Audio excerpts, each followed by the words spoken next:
जय श्री ओम नमः सिद्धेभ्यः। जय श्री ओम नमः। श्री मोठिया जी का सम्मान। सर्व मंगल मांगल्यम सर्व कल्याण कारकम प्रधानम सर्वधर्माणाम जैनम जयतु शासनम। पंच परमेष्टि भगवान की आचार्य श्री गुरुवर कुंद कुंद महाराज की आचार्य श्री गुरुवर विद्यासागर महाराज को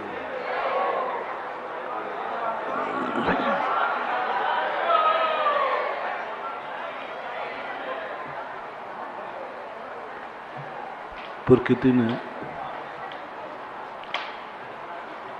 पेड़ को तना दिया है, लेकिन डालियां भी दी हैं। तने की सुरक्षा डालियां भी करती है और डालियों की उत्पत्ति तने से होती है। जो आज प्रासंगिक प्रसंग चल रहा है, वस्तुतः तीर्थंकरों ने अपनी केवल ज्ञान की विधा से, और यूं कहें तीर्थंकर प्रकृति के स्वभाव से, कल कहा था भगवान तो कुछ देना नहीं चाहते थे, दिया भी नहीं। उनको तो जैसे ही आत्मा का अनुभव हुआ, आत्मा का स्वाद आया और वो सब दुनिया भूल गए। दुनिया के संबंध में सोचना विचारना सब भूल गए, क्योंकि वो अपने आत्मा के उस अलौकिक आनंद में इतना रस आया उन्हें कि दुनिया के उपकार परोपकार आदि के सुख फीके पड़ने लगे। लेकिन तीर्थंकर प्रकृति ने हमारा सहयोग किया। पुद्गल भली भिन्न है, वो अपकारी हो ऐसा नियम नहीं। पुद्गल द्रव्य इतना उपकारी है, आज यदि ये पुद्गल द्रव्य तीर्थंकर प्रकृति के रूप में परिणत न होता तो आज विधिवत हमें द्वादशांग का ज्ञान नहीं मिलता, एक प्रमाणिकता नहीं मिलती, एक उसका मूल्यांकन नहीं होता। तीर्थंकर प्रकृति में इतनी बड़ी ताकत होती है कि जो तीर्थंकर भगवानों के नियत रास्ते को रोक देते। केवल ज्ञान के बाद कोई भी दुनिया की शक्ति नहीं है जो भगवान को नियत रूप से रोक सके। किसी के संबंध में हम घोषणा नहीं कर सकते कि 13वें गुण स्थान में पहुंचने के बाद कौन इनको कितनी देर रोक के रखेगा। ऐसी कोई प्रकृति हमारे पास नहीं है। आयु कर्म की जहां तक बात होती है, वो तो 6ठे गुण स्थान में ही अपने आप को उदीरना से रुक जाते। रोकने के बाद तीर्थंकर प्रकृति का नियम बना दिया तीर्थंकर प्रकृति ने, जो मुझे बंद करेगा उसे वर्ष पृथकत्व प्रमाण तक इस दुनिया में रुक करके जगत के कल्याण का मार्ग बताना ही पड़ेगा। ये भगवानों की नियत में नहीं था, ये भगवानों के प्रोटोकॉल साधना में नहीं था। ये केवल ज्ञान का अधिकार नहीं है, केवल दर्शन का अधिकार नहीं है, केवल सुख का अधिकार नहीं, केवल अनंत शक्ति का अधिकार नहीं। ये मां तीर्थंकर प्रकृति ने कितना बड़ा साहस किया कि जो मुझे बंद करेगा उसे वर्ष पृथकत्व प्रमाण 8 वर्ष तक इस दुनिया में रुक करके जगत का कल्याण करना ही पड़ेगा। आज तक अनादि अनंत काल हो गए, इतने तीर्थंकर हुए, चाहे यहां हो चाहे विदेश क्षेत्र में, हर तीर्थंकर चाहे 8 साल में तीर्थंकर प्रकृति बांधे, चाहे 30 साल में उसका उदय आवे, चाहे अंत में वृद्ध अवस्था में उदय में आवे, तीर्थंकर प्रकृति वाले को अपनी मृत्यु के पहले 8 वर्ष पहले दीक्षा लेना ही होगी। तीर्थंकर एक अंतर्मुहूर्त में मोक्ष नहीं जा सकते, केवल ज्ञान प्राप्त कर सकते। 8 वर्ष पहले उनको दीक्षा लेना ही पड़ेगी, और दीक्षा ही नहीं, मृत्यु के 8 वर्ष पहले उन्हें केवल ज्ञान प्राप्त करना अनिवार्य है। एक दिन भी कम नहीं, 8 वर्ष तक, 8 वर्ष के पहले उनको केवल ज्ञान प्राप्त करना ही है। क्योंकि तीर्थंकर प्रकृति ने कहा कि आपको वर्ष प्रतिकत्व प्रमाण तक उपदेश देना है, जगत का कल्याण करने का मार्ग बताना है। ये नियत धारा एक पुद्गल प्रकृति ने, एक ऐसी महाशक्ति जिसको कोई रोक नहीं सकता, उनको भी रोक लिया। आज ये जिनवाणी अपने पास है, ये बहुत बड़ी इसके पीछे कहानी है। भगवान तो क्या है, वो तो ध्यान में बैठ गए मोक्ष चले जाते, तीखन प्रकृति नहीं। आप इतने महान हैं, महान व्यक्तियों से ही अपेक्षाएं की जा सकती है, समर्थ व्यक्ति से ही अपेक्षाएं की जा सकती है। आप समर्थवान होकर आपसे अपेक्षाएं जगत को कि आपने जो सत्य पाया है, उस सत्य पाने का रास्ता जनता को भी दिखा के जाइए। और 8 वर्ष तक उन्हें उपदेश देना पड़ता है। वह उपदेश बनता है हमारी वृक्ष का तना, वह उपदेश बनता है हमारे जीवन का आधार, जिस छाया में हम बैठते हैं। लेकिन उन भगवानों की वाणी की सुरक्षा कौन करे? मुनि महाराज, गंधर्व परमेष्ठी, आचार्य उपाध्याय, साधु परमेष्ठी ये करते हैं, लेकिन इनकी सीमा है। तीर्थंकर की तो बहुत सीमा है, बहुत छोटी सी सीमा है। उससे ज्यादा सीमा आचार्यों की है, क्योंकि तीर्थंकर लिख नहीं सकते। तीर्थंकर अपनी वाणी को सुरक्षित करने का कोई भी उनके पास उपक्रम नहीं है। उनकी वाणी को तीर्थंकर किसी रूप में स्थिर नहीं कर सके, वो तो निकली और खत्म, उनके हाथ में कुछ भी नहीं है। एक गंधर्व परमेष्ठी का उपकार है, कितनी बड़ी देन। तीर्थंकर की वाणी है, तीर्थंकर के पुण्य से वो द्रव्य वर्णाएं सुतरूप परिणत हुई हैं, लेकिन तीर्थंकर उस वर्णा को सुरक्षित नहीं कर सकते, उसको अमर नहीं कर सकते। वे बोल सकते, उनकी वाणी आ सकती है, उसका कार्य गंधर्व परमेष्ठी ने लिया।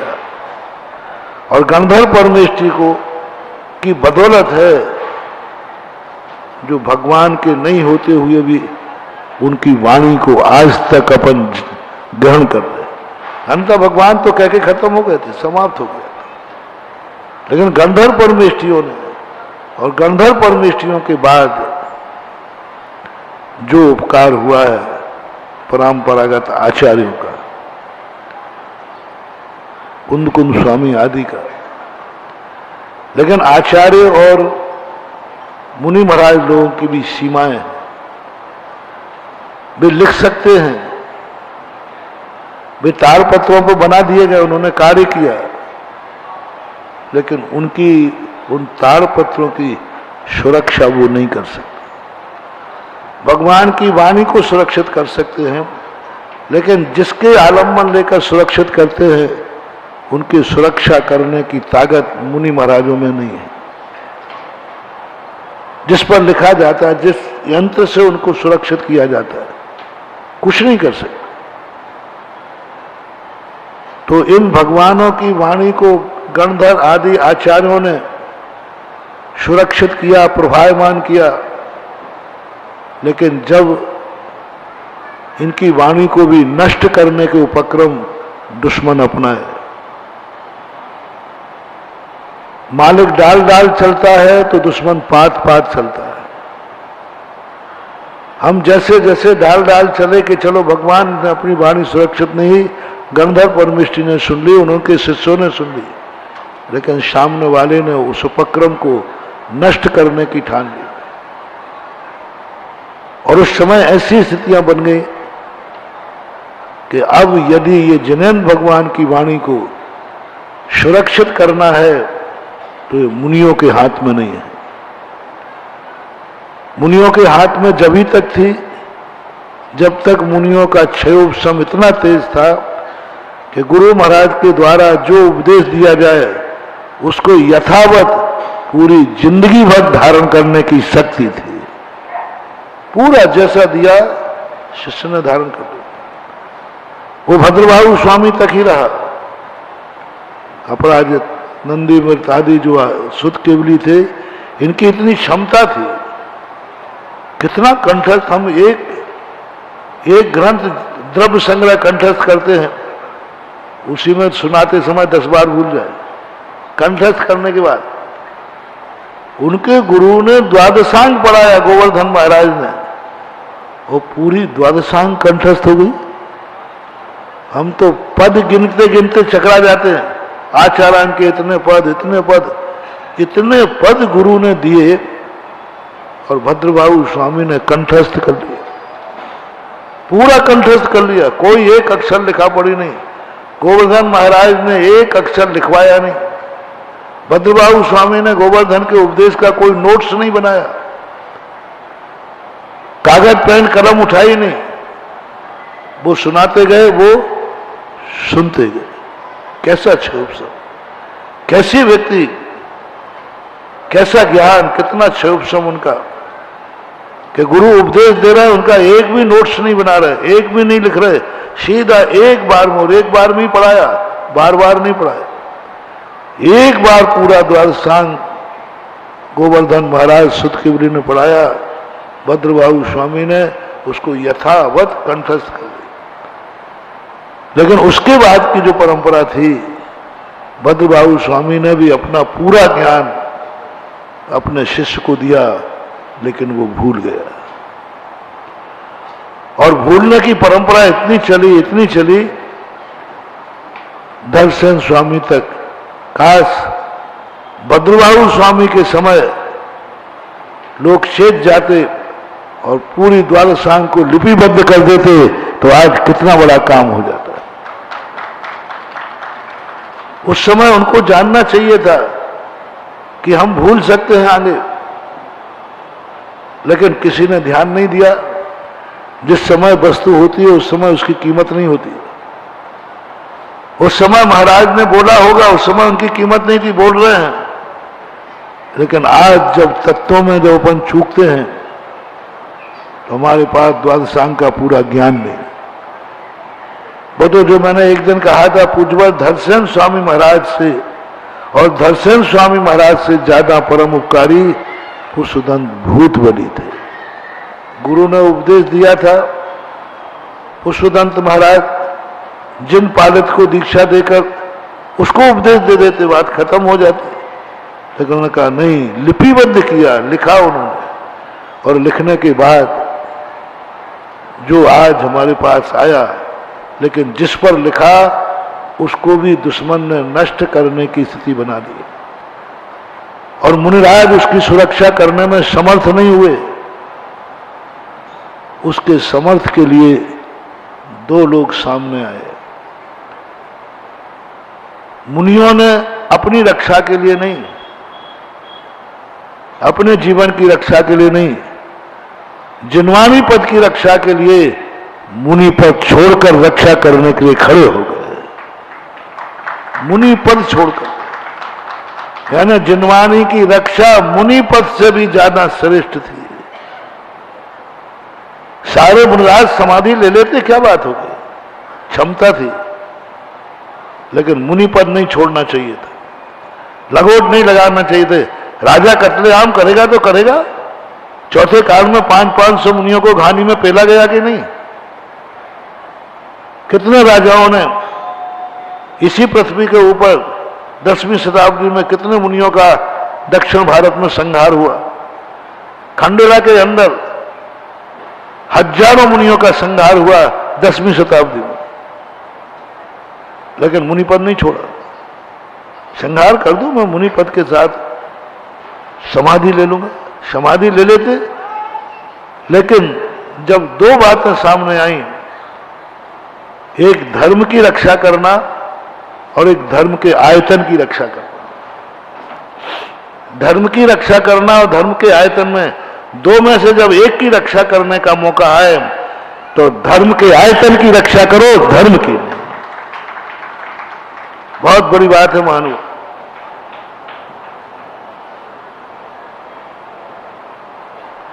दो में से एक की रक्षा कर पाओगे तो धर्म आयतन की रक्षा करना चाहिए, धर्म की नहीं। विष्णु कुमार मुनिराज के सामने भावलिंगत्व था, चातुर्मास की स्थापना थी, चातुर्मास स्थापित करके बैठे थे, ये उनका धर्म था। पूरे 4 महीने ध्यान के अंदर बैठ गए थे, ये उनका धर्म था। लेकिन जब धर्म के आयतन 700 मुनियों की रक्षा करने की बात आई तो सारे धर्म को एक तरफ रख करके और धर्म के आयतनों की रक्षा करने के हस्तिनापुर चतुर्मास में रात में पहुंच गए।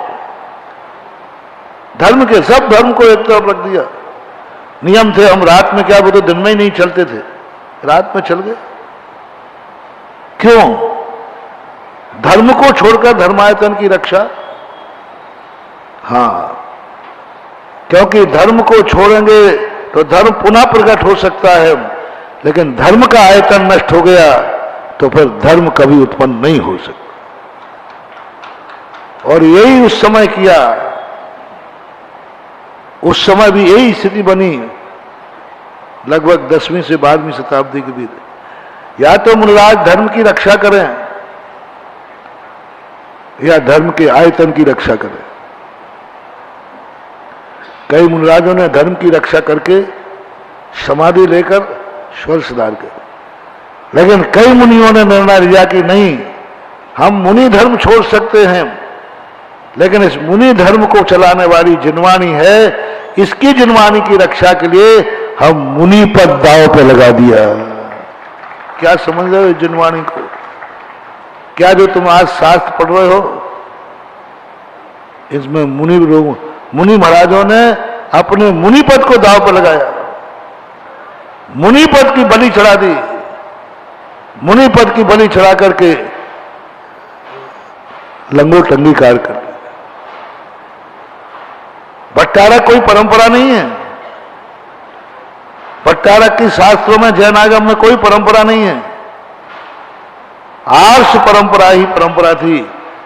लेकिन उसी आर्ष परंपरा ने जिनवानी की रक्षा के लिए जो कदम उठाया उसको सारे जगत ने भट्टारक संज्ञा दे दी। तो भट्टारक संज्ञा भी आर्ष परंपरा हुए मुनियों ने छोड़ा। क्या बन करके हम रक्षा कर सकते? मुनियों ने, ग्रस्तों ने नहीं। प्रारंभ में जो भट्टारक बने थे वो ग्रस्त से भट्टारक बने थे कि मुनि से? रमेश चंद्र जी, मुनि से। पहले जो भट्टारक बने हैं जय कुमार उपाध्याय जी, पहले जो भट्टारक बने हैं वो ग्रस्त से नहीं बने थे, मुनि महाराज से बने थे, मुनि पद छोड़ के बने थे। मुनि पद को बलि चढ़ा करके उन्होंने वह भेष धारण किया। क्यों? मौत से डरते थे? नहीं। मुनि पद से उब गए थे? नहीं। जिनवानी की रक्षा कैसे करे उसके लिए उन्होंने भट्टारक पद धारण किया। तो ये भट्टारक पद वस्तुतः डिमोशन का पद है, प्रमोशन का नहीं। बलिदान का पद है, पुरस्कार का नहीं। और उन्होंने भट्टारक बन करके धर्म की रक्षा की, शास्त्रों की रक्षा की। और शास्त्रों को रक्षा करके आज दक्षिण भारत में मूल बद्री, जैन बद्री जहां भी हैं, आज शास्त्र सुरक्षित हैं। उन मुनि पद का बलिदान दे करके भट्टारक पद स्वीकार करके जो रक्षा की है उनकी बदौलत है कि आज तारपत्र सुरक्षित है। ये सुरक्षा भी कोई काम आने वाली नहीं ज्यादा दिन तक। ये सुरक्षा मात्र 500 वर्ष तक हो सकती है। 500 वर्ष से ज्यादा कोई तालपत्र चलता नहीं, धीरे धीरे खिलना चालू न 500 वर्ष जो हमें बताया गया, 500 वर्ष से उसका खिलना चालू हो जाता है। मुनि महाराज रहे नहीं, नए ज्ञान करने वाले रहे नहीं, और शास्त्र की उम्र जो रखी है वो 500-700 साल से ज्यादा है नहीं। क्या करें? उनकी उम्र बढ़ाने के लिए जो प्रतिलिपियां तैयार की गई, जैनों में कोई प्रतिलिपि तैयार करने को तैयार नहीं। भट्टारक थे, मुनि महाराज थे नहीं। अब उन प्रतिलिपि पांडुलिपियों के लिए कौन सुरक्षित करे? और आपको उनकी लिपियों की पांडुलिपि कराने के लिए उनके पास जाना पड़ा जो जिन धर्म द्रोही थे, जो जिन धर्म के प्रति देश भाव रखते थे। आज ये ओरिजिनल पांडुलिपियां नहीं है कुंद भगवान की। आज ये ओरिजिनल हाथ की लिखी पांडुलिपि नहीं है पुष्पदंत भूतबली की।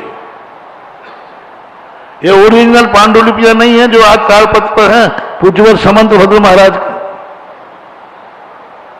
बीच में 1, 2, 3 बार इनकी लिपियां हुई, पुराने तालपत्रों से नए तालपत्र बनाए गए। अब उन लिपिबद्ध करने के लिए हम उनके पास जाना पड़ा। उसी का परिणाम है कि आज हमारी जिनवानी में नाना प्रकार के मतभेद। पंडित जी साहब पन्नालाल जी ने जब उत्तर पुराण और पद्म पुराण के बीच की चर्चा की, कितना अंतर, कैसे एक रावण क्रोध विद्याधर, सारे मोक्षगामी जीव उनके परिवार में, बेटा भाई कुंभकर्ण आदि, और इधर इनको उत्तर पुराण में राक्षस मांसाहारी। बहुत इतना अंतर कैसे आया? तो ये बात पंडित जी साहब ने कही थी, जो बात मैं आपको सुना रहा हूं, कि ये जो तालपत्रों में पांडुलिपियां कराई गई और उनके हाथ में पांडुलिपि दी, तो उन्होंने जैन दर्शन के अनुसार जो इनका स्वरूप था वो बदल करके वैसे ही श्लोक बनाकर उसमें रख दिए। और शेठ जी और भट्टारक पढ़ के तो जानते नहीं थे, पांडुलिपि आई पलासना में लपेट करके और रख दिया, क्योंकि पढ़ के जानते ही नहीं थे। भट्टारकों में ज्ञान का अभाव था। उनका तो एक ही था, मंत्र तंत्र कैसे भी बने, शास्त्रों की रक्षा करना है। मंत्र के द्वारा, तंत्र के द्वारा राज दरबार में जाकर राजा के पास सब कुछ उन्होंने किया। तो करना, उनके इस कृत्य की प्रशंसा करना चाहिए और मैं श्रद्धा करता हूं, और उन्होंने किया है।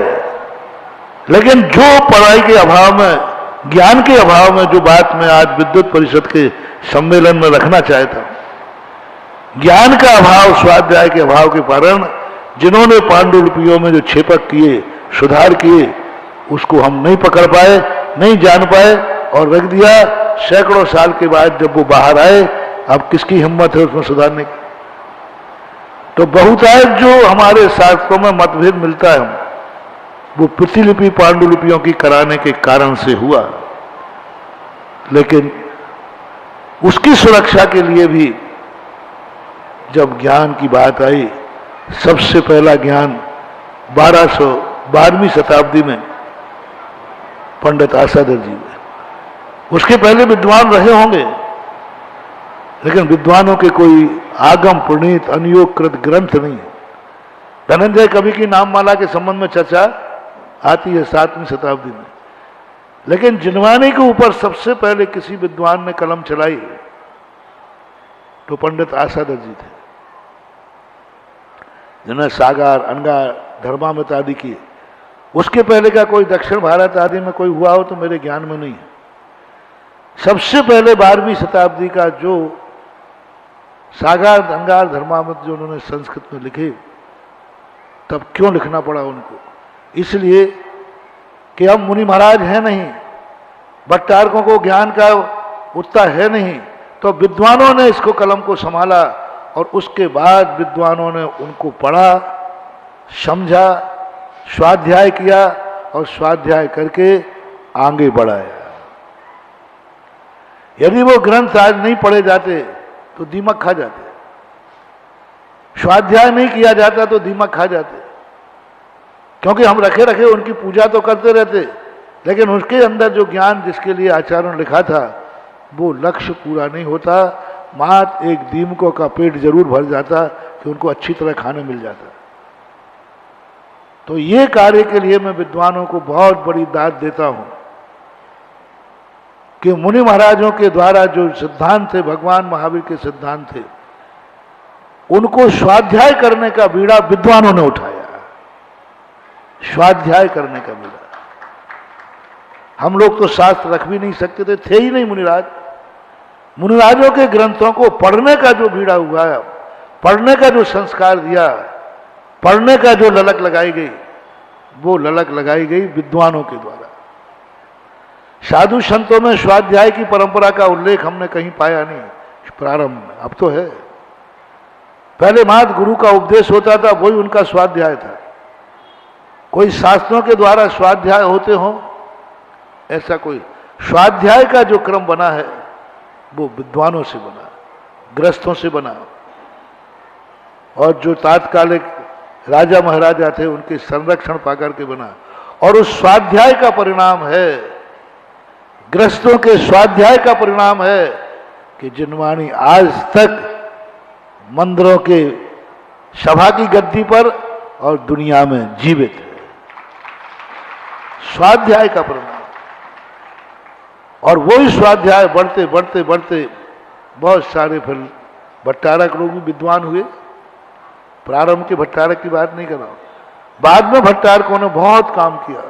देवेंद्र कीर्ति भट्टारक, सकल कीर्ति भट्टारक आदि बहुत सारे भट्टारक, सैकड़ों भट्टारकों ने काम किया। लेकिन वहां दोनों मिल चुके थे, भट्टारक और विद्वान, दोनों ने मिलकर के इसका जो ताड़पत्रों से बाहर लाकर के जो उपकार किया वो बहुत बड़ी देन। इसलिए मैं विद्वान का पहला मोटिवेशन देना चाह रहा हूं कि विद्वान की सबसे पहली पहचान होना चाहिए आचार प्रणीत शास्त्रों का स्वाध्याय। लिखने में मत लगो तुम। हर व्यक्ति 4 लाइनें पढ़ता है, तुरंत अपनी एक पुस्तक निकालने का प्रयास करता है। आज इतनी पुस्तकें निकल रही हैं, तुम्हारी ये पुस्तक की कोई कीमत होने वाली नहीं है, कोई कीमत होने वाली नहीं। तुम आचार्य की प्रणीत बातों के लिए, अभी मैं सुबह स्वाध्याय कर रहा था गोमट सर का, देखकर मैं दंग रह गया। महाराज लिख रहे हैं और कहते हैं कि मैं नहीं लिख रहा हूं, जिनेंद्र भगवान ने ऐसा कहा है। और ये परंपरा आज भी हर व्यक्ति को, हर विद्वान को अपनी किताब निकालने का शौक है। हर विद्वान इसी में लगा हुआ कि मेरे नाम की एक किताब निकल जाए, इससे मरने के बाद हमारी किताब हमें जिंदा रखेगी। उसके लिए मैं निषेध नहीं कर रहा हूं, लेकिन मेन जो कार्य आपका है आचार्य प्रणीत शास्त्रों का स्वाध्याय। जितने शास्त्रों के ग्रंथ हैं उसके हर ग्रंथ का स्वाध्याय विद्वान को होना चाहिए। स्वाध्याय के लिए विद्वान थे, बाकी तुम किस काम के हो? काय के काम? क्या काम के बताओ? क्या काम के हो तुम लोग? सब्जी बनाओ तुम्हारा, दही जमाओ, क्या काम के हो तुम बताओ? त्याग में आज तुमसे होना नहीं, केस लोग तुम कर नहीं पाओगे। मुनिचर्या के नाम सुनते तुम्हारे प्राण निकलते हैं। कठिन है, मैं भी मानता हूं कठिन है, बहुत कठिन है। मुनिचर्या के लिए, मुनिचर्या की जो स्थिति है, मुंह में से उगाल बाहर निकलवा देती है मुनिचर्या। एक बाल आ जाए तो मुनिराज हाथ के हार नहीं, मुंह में जो है उसको भी बाहर निकालो। इतनी कठिन चर्या है दिगंबरों की, वो तुम्हारे बस की है नहीं। चलो मुनि महाराज नहीं बनो, छुल्लक ही बन जाओ, वो भी बस की बात नहीं। चलो मत बनो, 12 व्रत भी ले लो। कम से कम मेरे सामने अभिनंदन ग्रंथ बना है, रमेश जन जी 12 व्रत ही ले लेवे तो हम समझ जाएंगे कि हमने अभिनंदन ग्रंथ को आशीर्वाद दिया है या जीते जागते चेतन रमेश चंद्र को आशीर्वाद दिया है। जीते जागते चेतन रमेश चंद्र को आशीर्वाद देने का मन है, लेकिन यह मन तो जब ही होगा जब सबसे छोटा चारित्र 12 व्रत अंगीकार करके ये ऊपर जावे, तो फिर मैं इनका अभिनंदन करूंगा, फिर मैं इनकी प्रशंसा करूंगा कि ज्ञान का जो फल था, सारे विद्वानों से मेरा कहना है 12 व्रत, कम से कम 12 व्रत। भावना तो एक ही, अंत समय मुनि बन करके तुम्हारा उपसंहार हो, एलक क्षुल्लक बन करके संहार करो, अपना जीवन का उपसंहार करो। नहीं है तो 12 व्रत तो हर विद्वान के लिए मानस बनाना चाहिए। तुम लोग मानस नहीं बना रहे हो। महाराज जी देखो हिम्मत नहीं होती, मानस बनाओ। मन के हारे हार है, मन के जीते। यदि मानस बनाओगे तो व्यवस्था बनेगी। संसार में समस्या है तो समाधान भी मानस बनाओ। तुम्हारा तो मानस ही नहीं है कि हम 12 व्रत लेंगे, मन में ही भाव नहीं आ रहा कि मैं 12 व्रत लूं। मानस बनाओ। और जो 12 व्रत लेकर के विद्वान, विद्युत परिषद का कोई विद्वान 12 व्रत लेकर के यदि अपने जीवन का उपसंहार करेगा, उसके जीवन में जो व्रतों को पालन में कठिनाई आएगी उसकी जिम्मेवारी मैं लेता हूं, मैं उसकी व्यवस्था करूंगा, मैं उसकी व्यवस्था कराऊंगा। कहीं भी रखूं तुम्हें, तुम्हारे 12 व्रत के पालन करने का तुम्हारे बेटे तो जुम्मा लेंगे नहीं, तुम्हारे बेटे बिटिया तो जिंगा लेंगे नहीं। एक को विदेश में है, कहाँ लंदन है बेटा बाबू, लंदन में है, एक वहां है नौकरी में है। अब वो तुम्हारी पालन करेंगे, अपने बच्चों को पाले। अब 2 पालन करेंगे, अपने माँ बाप के व्रतों को पलाए, अपने बच्चों को पाले। तो ये आज की तो जनरेशन बच्चों की तरफ लुढ़केगी। हमारे पास जरूर व्यवस्था है कि हम तुम्हारा भी पालन कर सकते हैं और खुद का भी पालन कर सकते हैं और सारे जगत को पालन करने। लेकिन व्रतों को पालन करने में जो तुम्हें समस्याएं उनकी लिए व्यवस्था की जा सकती है। लेकिन व्रत लेकर के ज्ञान, ये ज्ञान नहीं कहलाएगा। ज्ञान का फल यदि नहीं आया, पेड़ हमने लगाया, पेड़ पे यदि फल नहीं आए तो पेड़ लगाने से क्या फायदा है। छाया और पत्ते की बात बनेगी, भूख तो नहीं मिटेगी ना। तो व्रत लेने का प्रत्येक व्यक्ति अपना मन बनाए। और जब उपसंग अभिनंदन ग्रंथ आदि होते हैं उस समय ऐसे प्रभाव बनना चाहिए, अब मैं वृद्ध अवस्था को प्राप्त हो गया, अब मैं पंडिताई का कार्य छोड़ता हूं, अब मैं चारित्र के मार्ग को अंगीकार करता हूं। ये हमारे जैनाचार्य क्रम है और यही स्वाध्याय का फल होना चाहिए। तो आप लोगों से अभी मैं नीचे बैठने वालों से कह रहा हूं, क्योंकि ये विद्युत परिषद का अधिवेशन है। बहुत खुशी है कि इस बार हमें विद्युत परिषद में वृद्ध लोग कम, जवान ज्यादा दिख रहे हैं। लेकिन क्या काम के हो तुम, जा बताओ, क्या करें तुम्हारे लिए बताओ। व्रत तुमसे बनना नहीं। अभी तुमसे कहूं दान दो तो कह रहे महाराज जी घनी कम मानदाता, हमारे पास है ही नहीं, तो हमारी कमाई देख लो आप, दान तुम दे नहीं पाओगे। बड़े बड़े पूजा अनुष्ठान करने के लिए शक्ति चाहिए, व्रत आदि लेने में भी शक्ति चाहिए, भावना चाहिए। एक काम, 3 काम तुम्हारे हैं। या तो आप अपनी शक्ति के अनुसार चारित्र अंगीकार करो, और या फिर ऐसे ऐसे धन कमाओ कि दान के माध्यम से बड़े बड़े श्रमण की संस्थान स्थापित करो, शास्त्रों का प्रकाशन करो। और ये 2 यदि तुम्हारी जिंदगी में नहीं हो पाए तो तीसरा मोटिवेशन आपको है कि आचार्य के लिखे ग्रंथों का स्वाध्याय करो। इसमें शक्ति नहीं चाहिए, इसमें शक्ति नहीं चाहिए, इसमें धन की जरूरत नहीं है, स्वाध्याय करो। और स्वाध्याय के लिए ही पंडितों की उत्पत्ति हुई थी कि जो आचार्यों ने लिखा है मैं उसका स्वाध्याय करूंगा। रात्रि में शायद अशोक जी, वो हमने एक संस्मरण सुनाया था कटनी वाला। आप ये मत समझें कि तुम्हें समझ में कितना आ रहा है, हम ये चाहते हैं कि तुमने समझने का प्रयास किया है। कभी ये मान के साथ मत खोलना कि मुझे समझ में आ जाएगा। नहीं आएगा, नहीं आएगा। समझ में आना है इसलिए नहीं पढ़ना, पढ़ना हमारी ड्यूटी है इसलिए हमें पढ़ना है बस।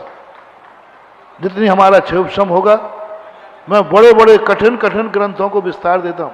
मैंने एक बार सुनाया था, श्लोक वार्तिक को मैंने रख दिया, मैंने कि मेरे बस की बात नहीं है। श्लोक वार्तिक है ना विद्यानंद जी, थोड़ा कठिन ग्रंथ है, दर्शन का था, तो मैंने रख दिया कि ये नहीं है। छुल्लक लोगों ने कह दिया महाराज जी ये ग्रंथ कठिन है, हमें भी समझ में नहीं आएगा। हमने रात में प्रस्ताव पढ़ के दूसरा ग्रंथ की बात सोच ली। रात में जैसे मानो ऐसा हुआ, रात में नींद नहीं आई, जैसे साक्षात विद्यानंद जी ने कहा, क्या किया तुमने श्लोक वार्तिक को एक तरफ रख दिया? मैंने ये तुम लोगों के ही लिखा था, ये तुम्हारा कोर्स है। रात के अंदर मैंने पूरी रात 1 बजे की बात घूमते, विद्यानंद जी घूम गए। विद्यानंद जी कहते मैंने किसके लिए लिखा था?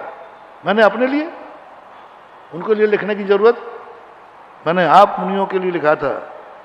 और जो व्यक्ति जिसके कोर्स की किताब लिखी जाए और यदि वो अपने कोर्स को नहीं पढ़ेगा तो पास माना जाएगा कि फेल? बोलो, फेल माना जाएगा। पर मैंने कहा समझ में कितना आएगा नहीं? बोले समझने का सवाल नहीं, सवाल पढ़ने का है। दूसरे दिन मैंने लोगों को बुलाया, नहीं विद्यानंद जी महाराज ने कहा है कि ये कोर्स तुम लोगों के लिए लिखा है, तो चलो अपन पढ़ना तो शुरू करेंगे। 7 साल लगे, कितने? 9 साल लगे, लेकिन वो श्लोक वार्तिक पूरी पढ़ करके भी हमने पूरा दिया। 9 साल लगे, आधा आधा पन्ना पढ़ पाते थे 2-2 घंटे में, आधा पन्ना, एक पन्ना। हमने ठीक है पढ़ूंगा, कोर्स पूरा करूंगा। आज पढ़ने के बाद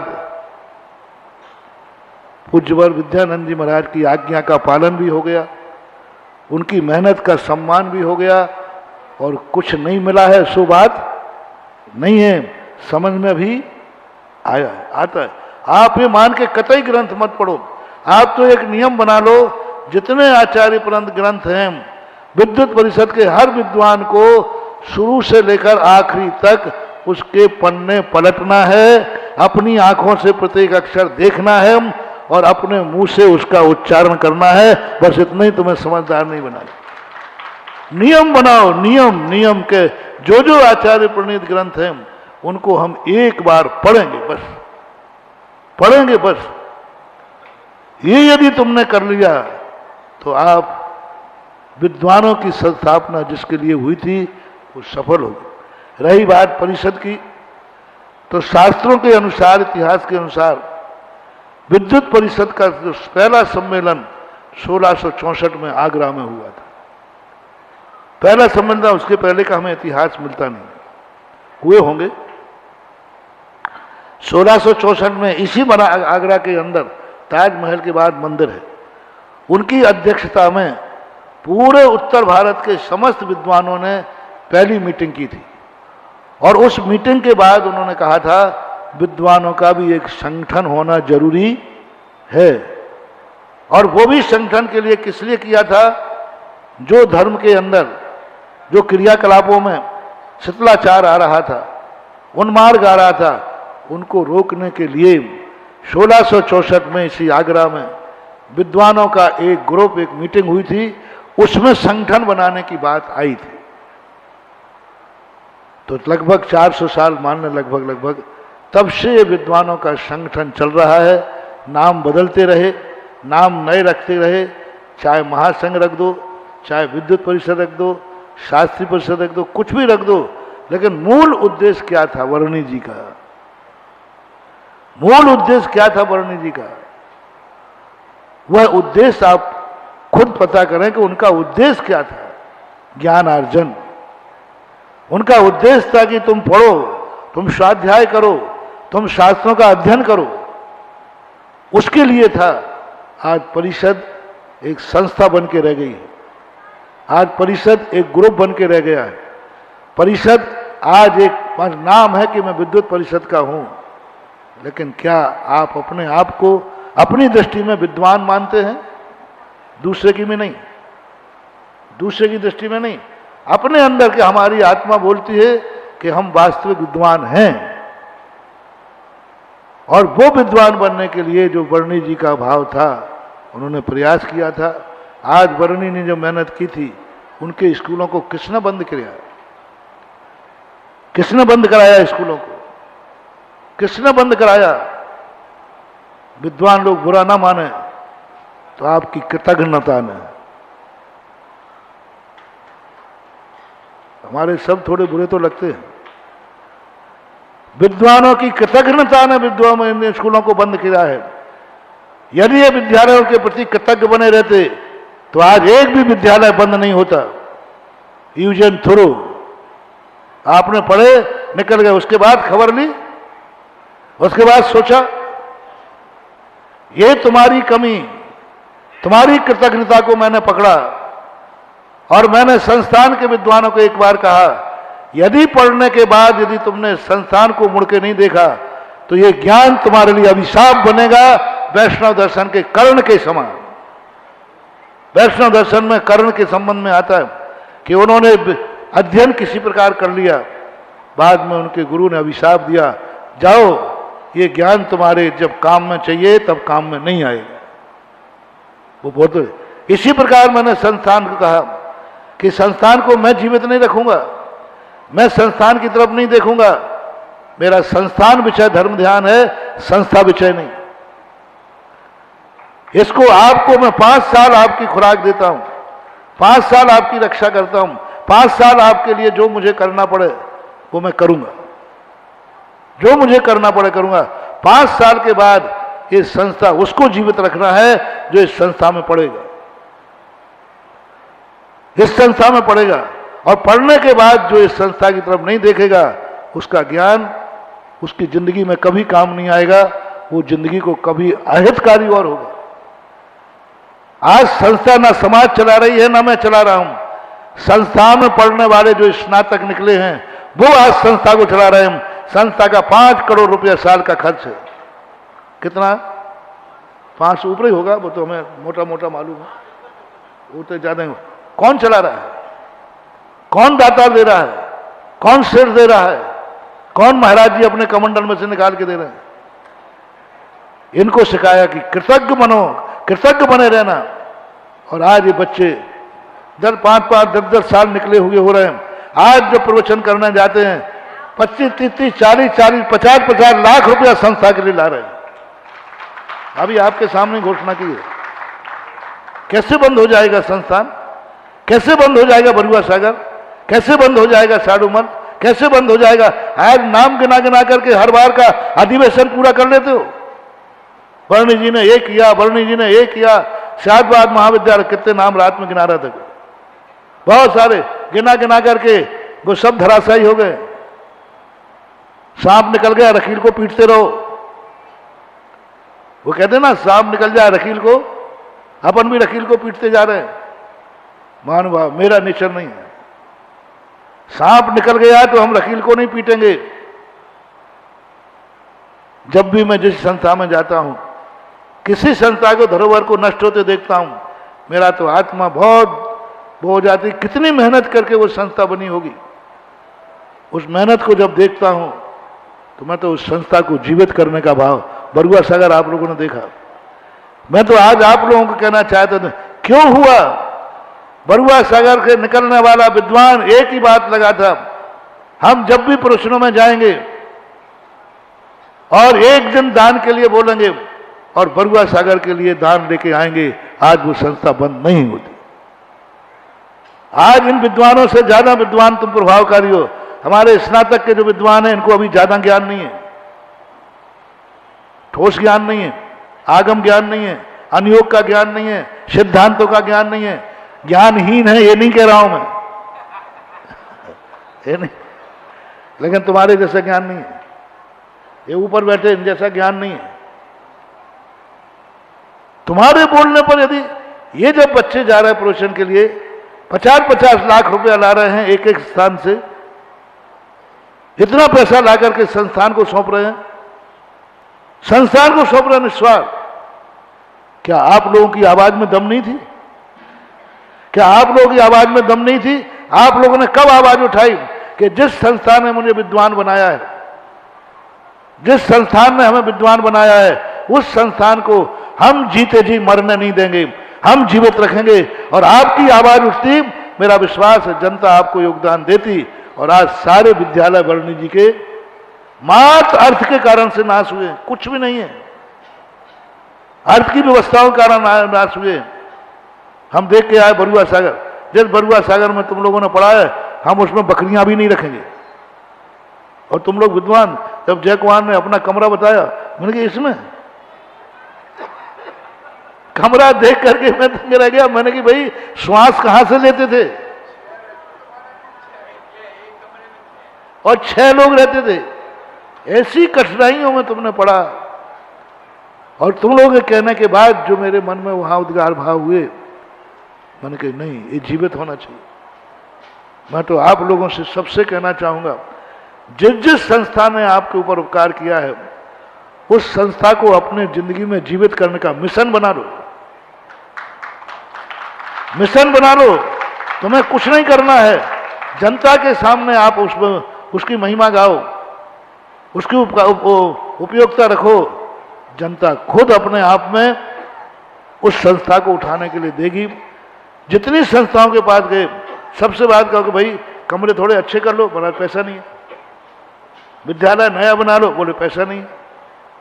हर स्थान पर ही छात्रों से पैसा उतना ज्यादा नहीं मिल सकता, क्योंकि छात्र उतने समर्थ नहीं है कि तुम जो सीबीएसई कोर्स वाले 1-1 लाख रुपया 2-2 लाख रुपया देते आपके बच्चे दे देंगे।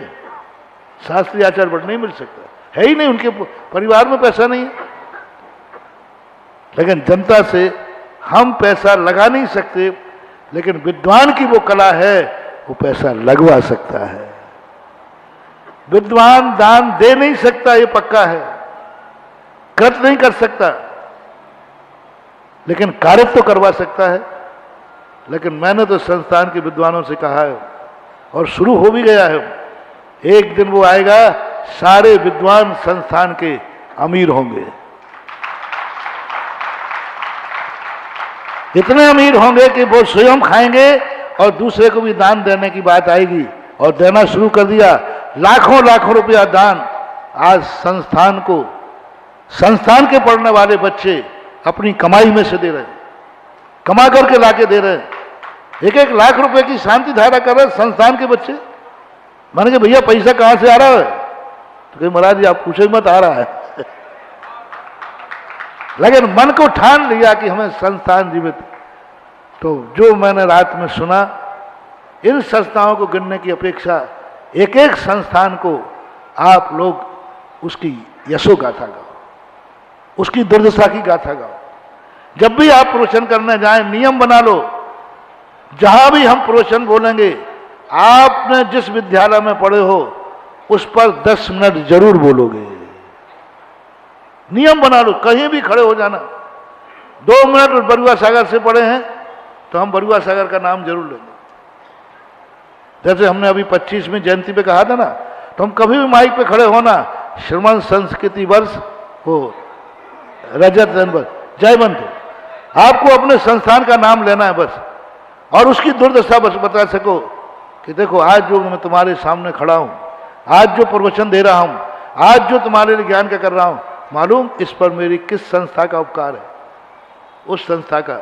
लेकिन आज दुर्भाग्य है कि वो संस्था धराशायी हो गई। मेरे में तो समर्थ नहीं है। यदि आप मेरे प्रवचनों से प्रभावित हुए हो तो आप मेरी उस संस्था को अपने सरोधार्य करके ऊपर उठा लो, तो हमारा आपके यहाँ प्रवचन करना सार्थक हो जाएगा। बहुत कला है आपके पास, आपके वचनों में बहुत ताकत है। इसलिए ताकत है, इन छोटे बच्चों की ताकत देखकर आपकी ताकत का अंदाजा लगा रहा हूं। इनकी ताकत इतनी है तो आपकी ताकत कितनी होगी, ये विचार करने वाली बातें हैं। समय आपका हो गया। विद्युत परिषद के आज 2 ही सूत्र हमने दिए। स्वाध्याय, विद्वानों की उत्पत्ति किस लिए हुई? बोलो जल्दी बोलो। स्वाध्याय। दूसरा, वर्णी जी ने स्थापना की किसके लिए? शास्त्रों की रक्षा करने के लिए, अध्ययन करने के लिए, वो हमें करना है। दूसरा आपको दिया, जो जो जिस संस्थान से निकला है उसके प्रति अपना कृतज्ञता, और कृतज्ञता का अर्थ है कि तुम्हारे निकलने के बाद संस्था को तुमसे क्या मिला, संस्थान ने तुम्हें क्या दिया, वो नहीं कह रहा हूं। उस संस्थान ने तुम्हें 5 साल पढ़ाया, तुमने उस संस्थान को क्या दिया, क्या रिटर्न दिया। बाप ने तुम्हें जन्म दिया, ये नहीं पूछ रहा हूं मैं, बेटे से पूछ रहा हूं तुमने बाप को क्या दिया,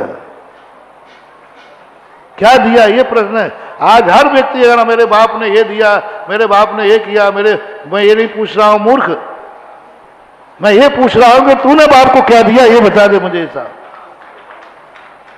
तब चलेगी संस्था।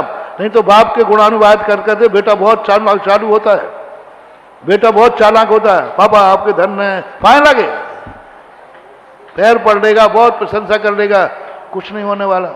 उससे ये पूछो, बाप नहीं पूछ सके तो गुरु पूछता है, बाप ने तुम्हें सब कुछ दिया, तूने बाप को क्या दिया, संस्था ने तुम्हें सब कुछ दिया, तुमने संस्था को क्या दिया, तुमने संस्था को क्या दिया। ये टीस, ये विचार यदि आप लोगों के मन में आ जाए तो शायद, और मैं तुम्हारे साथ रहूंगा, तुम्हें अकेला नहीं छोड़ूंगा, लेकिन मेरी एक सीमाएं होती हैं, मैं हर स्थान पर नहीं जा सकता। बरुआ सागर गया तो मैंने बरुआ सागर की हालत बदलने का पूरी ताकत लगाई और पूरे भारत को तुम लोगों को सामने खड़े करके तुम्हें स्टेचू बनाया हमने। हाँ, ये है, देखो ये है मॉल, वो मॉल में सामान सजाते ना, तो हमने इनको खड़ा किया था वहाँ, जय कुमार को, अरुण जी को, 3-4 लोग थे। मैंने कहा देखो भाई ये मॉडल पसंद आ रहा है कि नहीं, ये मॉडल इसी कंपनी से निकले हुए हैं, क्या जनता ने दिया। आज तक इतने छोटे से स्थान पर इतना बड़ा कार्य हुआ है, उसका नाम है बरुआ सागर। इतना सहयोग लोगों, मैं आइटम देते थे कि परेशान होगा, एक भी चंदा चिट्ठा नहीं किया, एक एक व्यक्ति ने स्कूल, छात्रावास जो कहा वो बोल दिया। तो आप ऐसा करें, सारे विद्यालय जीवित हों और नए की भी स्थापना हो। सबके लिए बहुत बहुत आशीर्वाद। महावीर भगवान पूज्य श्री के चरणों में नमोस्तु। पूज्य सभी लोग बैठे रहें कृपया करके, 2 मिनट महाराज जी, एक बीच में अति महत्वपूर्ण कार्य छूट गया था, और हाँ पूज्य श्री के बाद भी बैठे ना। देखो बहुत ऐतिहासिक कार्य यहाँ पर चल रहा है, जो हमारे प्रोफेसर अनेकांत मनीषी डॉक्टर रमेश चंद जी का यहाँ पर अभिनंदन ग्रंथ हुआ, उसका प्रशस्ति पत्र उनके कर कमलों में यहाँ पर भेंट किया जाएगा।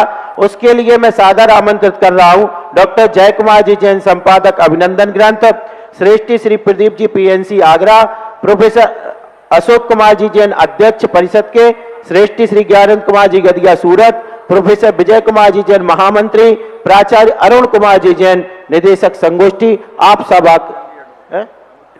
श्री अनूप चंद जी एडवोकेट आए, और सामने एक और श्री सौरभ जी संरक्षक आगरा। परिषद के 3 निंदा प्रस्ताव और पास कीजिए।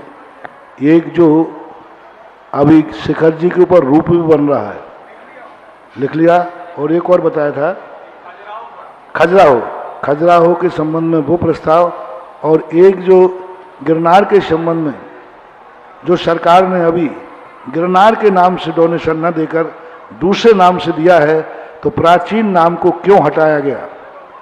गिरनार नाम जो अभी कागजों में चल रहा था, गिरनार नाम जो सब लेखों में था, उस गिरनार नाम के से पैसे को ना करके उसी पहाड़ का दूसरा नाम करके उस नाम से पैसा दिया गया।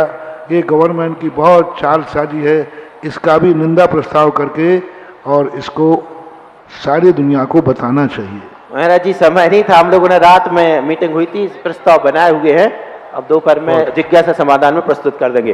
ये जो अभिनंदन पत्र दिया जा रहा है, ये एक बार सभी लोग इसका स्वागत करेंगे। विद्वत कल्पतरु उपाधि से यह अभिनंदन दिया जा रहा है। और एक बात महाराज की यहाँ चमत्कार अतिशय होते ही रहते हैं। महाराज जी क्या कहे, हम तो सुनते हैं सभाओं में महिलाओं की संख्या ज्यादा होती है, लेकिन ये अद्भुत दृश्य देखिए आज कि सभा में पुरुषों की संख्या ज्यादा है। तो ये भी सुधा सागर जी महाराज का एक बहुत बड़ा अतिशयकारी सभा है। और प्रशस्ति वाचन के लिए मैं सादर आमंत्रित कर रहा हूं डॉक्टर प्राचार्य अरुण कुमार जी जैन। बहुत समझ जिनवाणी स्तुति वाणी के ज्ञान ते सूझे लो कालोक सोवाणी मस्तक नमो सदा दे तू लोक का अवसर। और विद्वान सभी यहीं रहेंगे, कोई भी विद्वान बाहर नहीं जाए।